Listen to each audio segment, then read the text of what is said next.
98.5, the Sports Hub.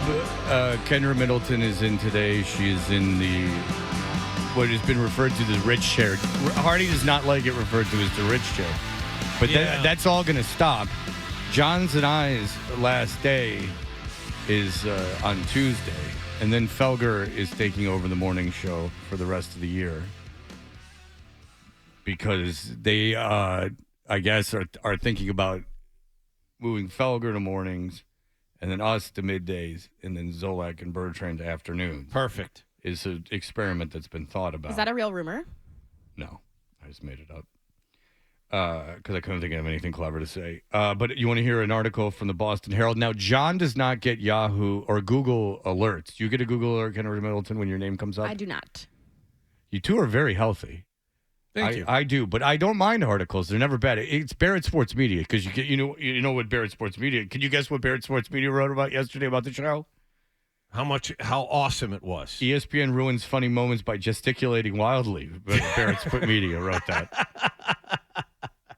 So if That's what they took out of that. If you ever want to read about the show, just read Barrett Sports Media because anytime I reference any other show, they do it. You want to hear what the Boston Herald had to say? The obvious pick for the Toucher Rich job opening has been filling in on the morning show this week, Kendra. Continuing to spark speculation that the 98.5, the Sports Hub's personality, will be joining the show full-time. 98.5's Rob Hardy Poole, they exposed his real name, who's the third chair on the midday show Zolak and Bertrand, has been floated for months as the replacement for Rich Shirtlieb on the popular morning show. He had to throw popular in there with emphasis, just so you guys know, because it's true. Yeah. Shirtlieb left Toucher and Rich last month after Fred Toucher signed a multi-year contract to stay on the morning show. Hardy has been missing from the midday show this week, leaving a gaping hole. I agree. As he fills in as the second chair on Toucher and Rich. That's how talented he is. Wherever he goes, the place he has left misses him. Well, that's a diss to Kendra. I think Kendra's filling in admirably today. His midday college, she's a rising star if you read any of the other articles. I did see that. I was reading ahead. I did see that. Yeah, it's a rising star, Kendra Middleton. His midday colleagues on Tuesday commented on Hardy's future. Now, I did not hear this as I napped during the day, or I'm receiving texts from Kendra very angry about slights to her friends. Host Mark Bertrand during the show read a listener's email. With Hardy being test-driven on the morning show this week, I predict Hardy is essentially gone. And you just cannot say it, Bertrand stated from the radio listener's email. The emailer noted that the midday show would need a Hardy replacement in that case, saying that 98.5 to Tim McCone or Matt McCarthy, hey, I'm in the running. I haven't seen Matt in a while. I haven't been around in a while. I think he did the round table with Maz about the yeah, I did. I got in there. The baseball show. Yeah, I gave my 2 cents about that mess. How do you feel about that? You okay with that? I think it stinks. Oh. Eat it. That's my Matt McCarthy impression. Have you ever met Matt McCarthy? I have met Matt McCarthy. 10 out of 10 human. Okay. Thank you, Kendra. You know who's not 10 out of 10? Those morons at Fenway. Draymond Green. Would be fine, but the listeners suggested rising star Kendra Middleton as the third chair. Hey! Look at that. How's it feel to be a rising star? Good. I don't know Hardy's leaving, Bertrand said on the air. And then Zolak chimes in. Oh, boy. Yeah, I don't know how well it went in the morning the last 2 days. Scott Zolak. I think they're very similar, he and Fred. It's like having a salad, and you put vinegar and vinegar on it. You need vinegar and you need oil, you know. A little salt and pepper, a little garlic, a little basil. Bam, you got a salad. He's such a genius. He has such a way with words. Well, he's saying Hardy would be terrible on the show. He's saying Hardy and I are too similar. He just came out and said it.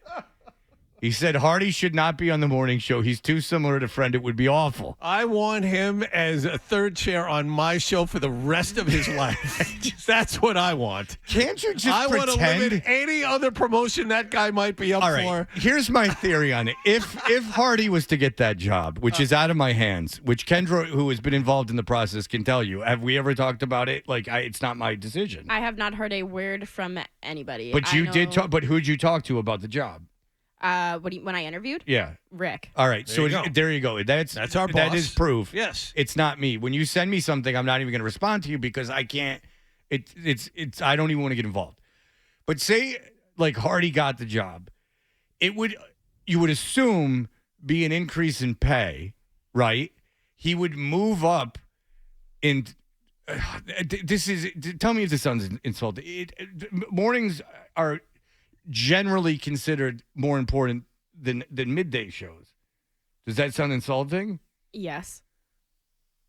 It does a little.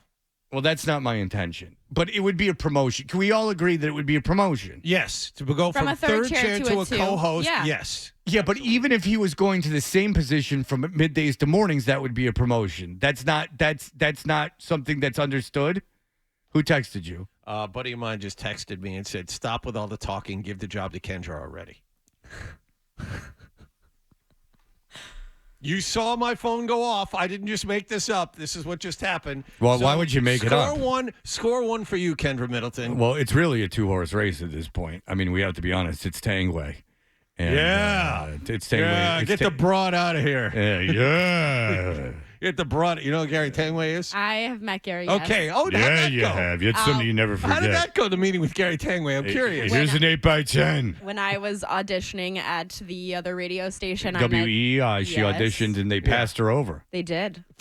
Screw that. And now she's a rising star. Yeah.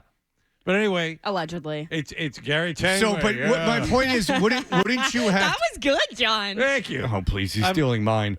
But if you were them, don't you have to at least pretend to be happy for him? Like Yes. if he was to get the job, like even if it annoys you, and I can After understand doing all you can to block a possible promotion? Yeah, you do. You have to pretend. even if it annoyed you that he was leaving the show, you would have to be happy for him because he would be making, you would figure, more money than he makes now. And now the guy's got 75 jobs. You would figure that he would not have to do any of those jobs anymore. His lifestyle, even though he would have to get up in the morning, would improve greatly. You would have to think that you would have to at least pretend to be happy for the guy. Even though it might annoy you, you would have to pretend. Zolak, Yes. if I were Zolak, I'd be doing the same thing. Hardy is a great talent. He does so much for that show. The production he puts into it, I love listening to that show. So it would be a loss for them for sure. So if I were Zolak, I would be like, no. So you're saying that I would call dibs. if Hardy left, you would not listen to the midday show? Oh, I would absolutely still listen to the midday show. So it doesn't matter at all. So you would still be there. Try to be part of the midday With Hardy show. filling on the morning show, Zolak and Bertrand producer Tyler Milliken. Mhm. That's a pretty lofty title for Milliken. He's more like the guy with the patchy beard that hangs Yeah, out. we all know T-Bone's the brains behind the operation. I mean, it really is T-Bone. Yeah. Told Hardy that he was proud of him. So then it's not a fill-in, Zolak said, blah, blah, blah, blah, blah. Tuesday morning show started with Toucher, and Hardy started with Toucher saying he had made a mistake. I crapped my pants. Toucher set an alarm. It's the holiday season. Hardy then Hardy cast some water on the fire that is rumors that he's coming in here. Let me tell you something, you idiots. All you morning show idiots waking up at 4 something. It's not healthy, Hardy said. It's really not. On Monday morning show, Boston Radio Watch. This is in the Herald. Posted that Hardy on the morning show was smooth. Nice. I'll take that. I liked yesterday. I've listened the last 2 days. I had Yeah, a you good, did. You I listened had a good to chuckle. Yeah, no, you didn't. You complained the whole time. You complained to Oh. me, and I didn't even know what was going on. You complained about what I said about Cotillo the whole time. You're right. I texted you immediately about it because I wasn't listening. How many texts did you No, send you were me? listening. One. Just one text? Yes. I didn't understand what was happening, to be honest with you. She was getting mad at me, and I didn't know why she was mad at me. And then I felt bad because I don't want her to be mad at me. Yeah, Kendra. I told him I wasn't mad. I was just disappointed. I felt like it was a good time to There was a drop that whole line. thing going on that I didn't understand what was happening. I didn't know if we were having a playful repartee or she was really mad. Yeah. And then I I got told confused. you I wasn't mad. I know, but I didn't know if you were saying that passive aggressively. I honestly, I am passive aggressive. Yeah, you are I kind know. of, and Yeah. and I didn't know if you were being passive I'm aggressive. a bully. Well, one in the negative All right. column. All you men listening out there. I thought Hardy was great. Another account on X posted. His talent on the morning show would be a huge plus. His talent being gone from the midday show would be a huge loss. Look at that. So anyway, There's a big picture the drama of Hardy, continues. full but this, face right but you there. won't have to deal with it anymore after next Tuesday. Well, has anybody asked you who you want to chalk it up with in the mornings? No. You and Hardy. Okay. Between you and Hardy, probably. All right. To be- if Well, I'm being there you honest with go. everyone. I can't wait for the Boston Herald to write about this now. Fred Toucher says he wants one of two people. I think if article incoming. you want the honest truth, I think that on the station of the two people that could take the job and the people that I have known that are in the area or that are available, that you and Hardy have the biggest star potential. And I've told you that. I told you that I think that you have star potential. I do. Thank you. I think that very soon you are going to be a big deal doing something. That is the truth. But you have to take we've talked about it. You have to take a job where you can be yourself and they let you talk about things that are interesting and not just talk about sports.